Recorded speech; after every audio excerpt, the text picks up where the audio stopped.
नाही, या जिल्हा नियोजन बैठकीमध्ये मागील बैठकीची मान्यता दिलेली आहे. त्याचबरोबर वार्षिक योजनेचा आढावा घेतलेला आहे आणि नियोजित वेळेमध्ये गुणवत्तापूर्ण आणि 100% कामं मार्गी लागले पाहिजे आणि 100% निधी खर्च झाला पाहिजे अशा प्रकारचे सूचना दिलेल्या आहेत. आणि यामध्ये जे विभाग हलगर्जीपणा करतील त्याच्या एचओडीला जबाबदार धरण्यात येईल. आणि त्याचबरोबर 2026-27च्या वार्षिक योजनांना मंजुरी दिलेली आहे. सर्वसाधारण योजना 760 कोटी, आदिवासी उपयोजना 140 कोटी आणि अनुसूचित जाती उपयोजना 107 कोटी. आणि आता येणाऱ्या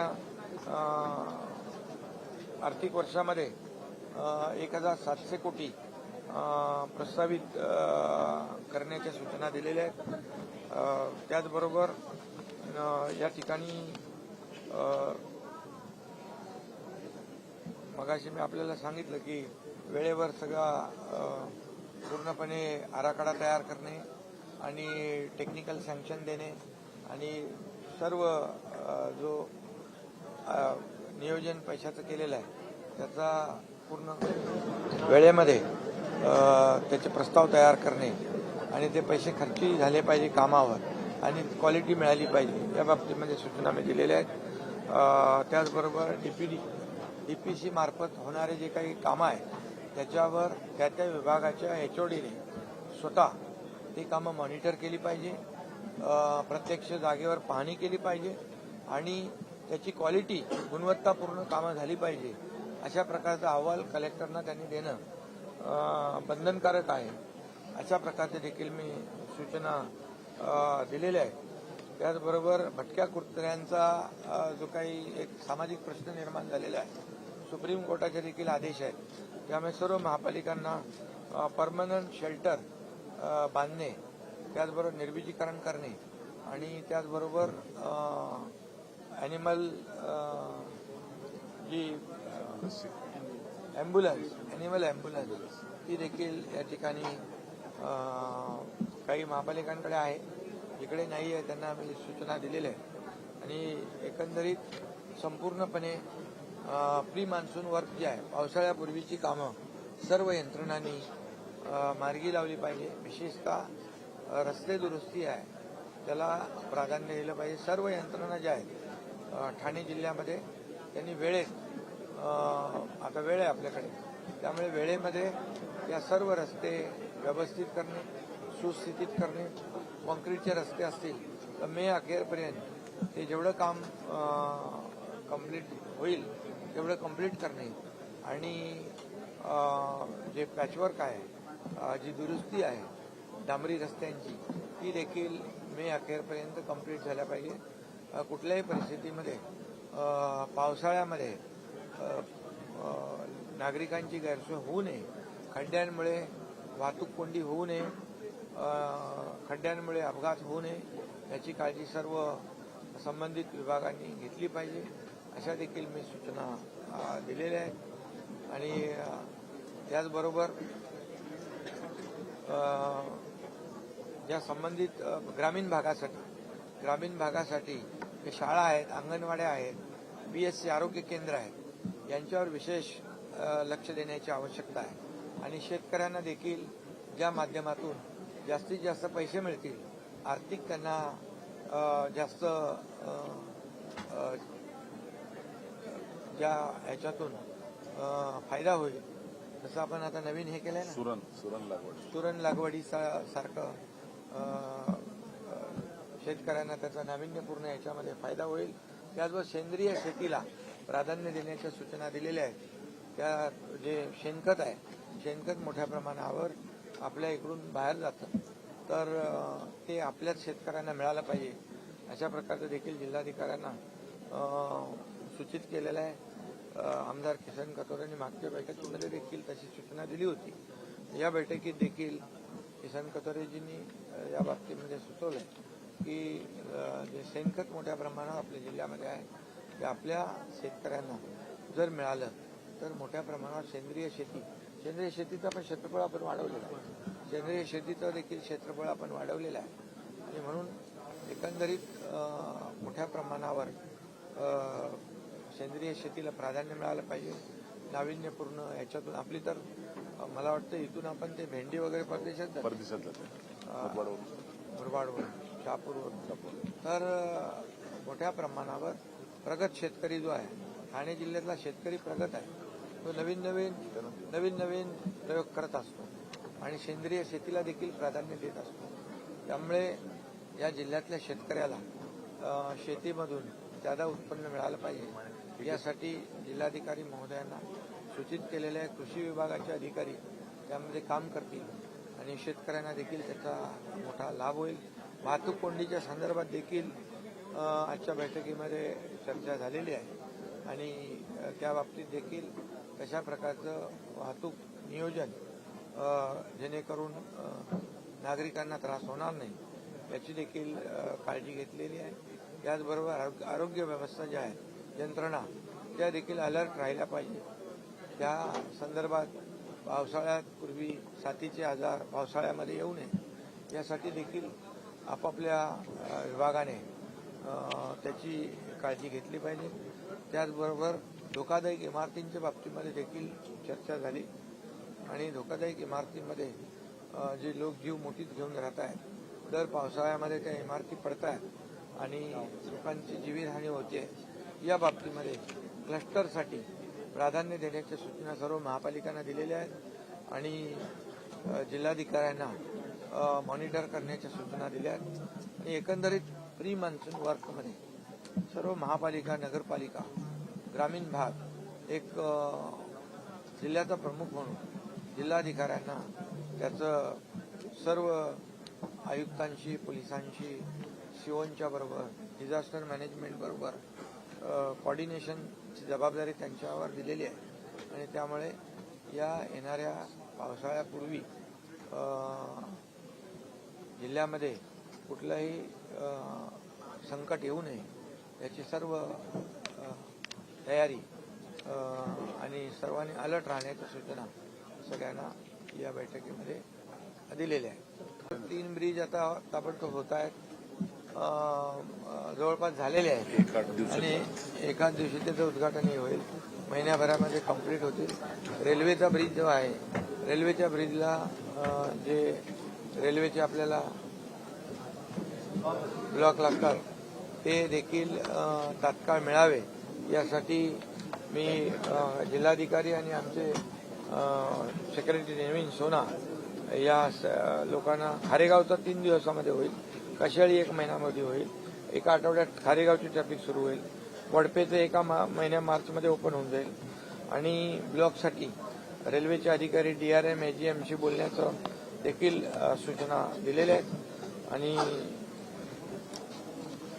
बाकी आरोग्य व्यवस्था सिव्हिल हॉस्पिटल देखील अंतिम टप्प्यामध्ये आहे.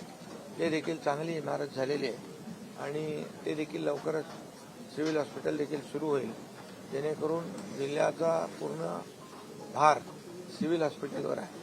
रस्त्याचा जो ब्रिज आहे ब्रिजमध्ये पण काही निकृष्ट दर्जाचं काम झालं असं अधिकाऱ्यांनी त्याच्यामध्ये रिस्क अँड कॉस्टमध्ये जे काही त्यांनी जे कॉन्ट्रॅक्टर स्लो होते त्यांना काढून टाकले, दुसरे नेमलेले आहेत आणि दुसऱ्यांकडून ते काम करून घेत आहेत. मी जिल्हाधिकाऱ्यांना स्वतः सांगितलेलं आहे जे पॅनल खराब झालेले आहेत त्या भागामध्ये स्वतः व्हिजिट करा.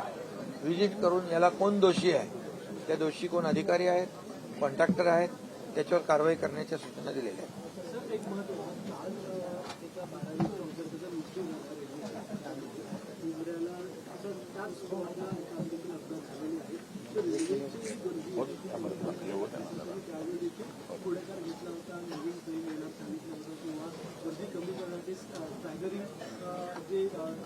टायमिंग आहे ते टायगर करायचे विचार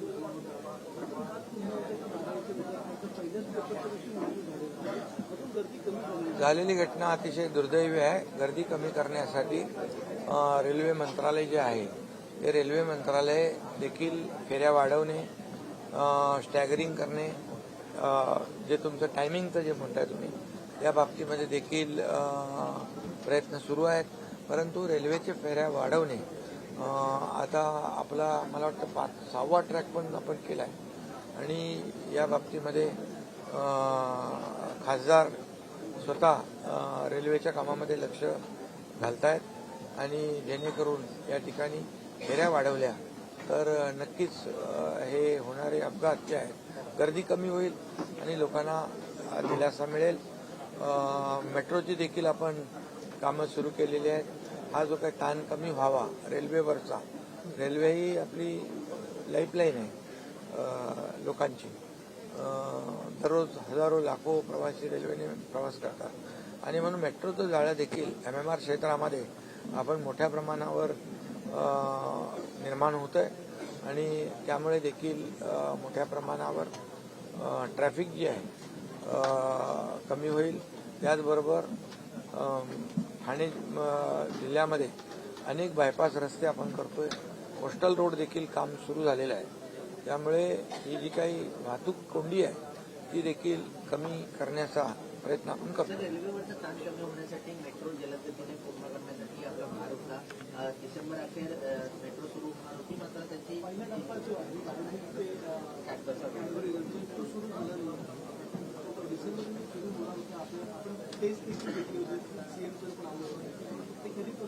नाही, आता हे तो वडाळ्यावरून तो निघालेला आहे मला.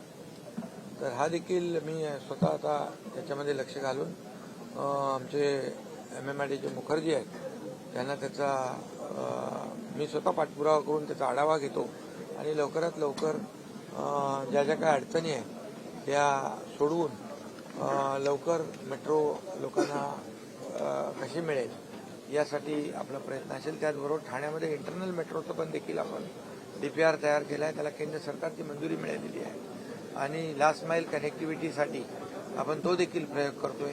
त्याचबरोबर पॉट टॅक्सीचा देखील आपण ठाण्यामध्ये प्रयोग करतोय.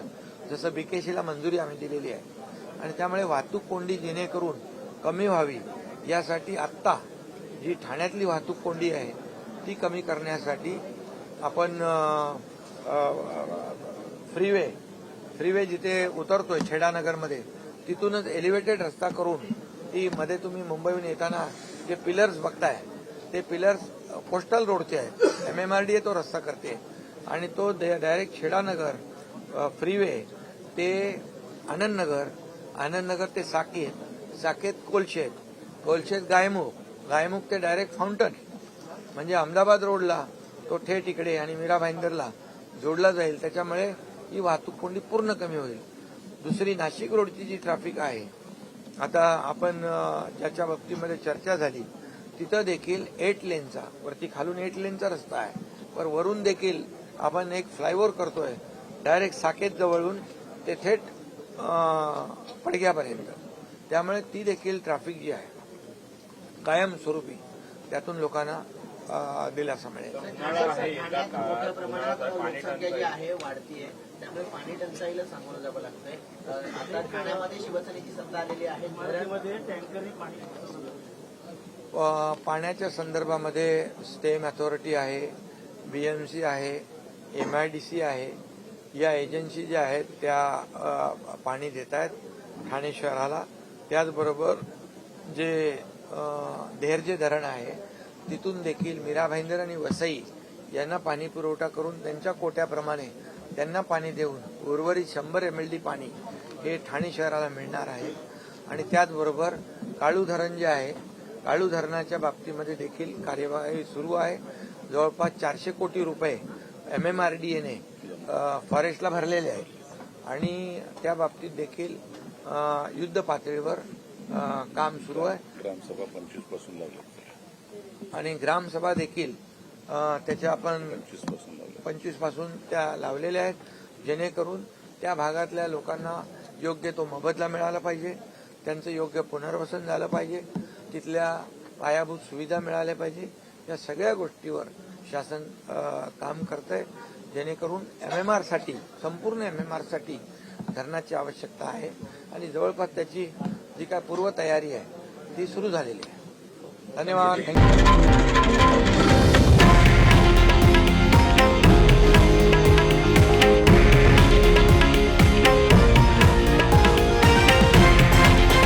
हे आहे देशातील नंबर 1 न्यूज नेटवर्क आणि आपण पाहत आहात TV9 मराठी, एकमेव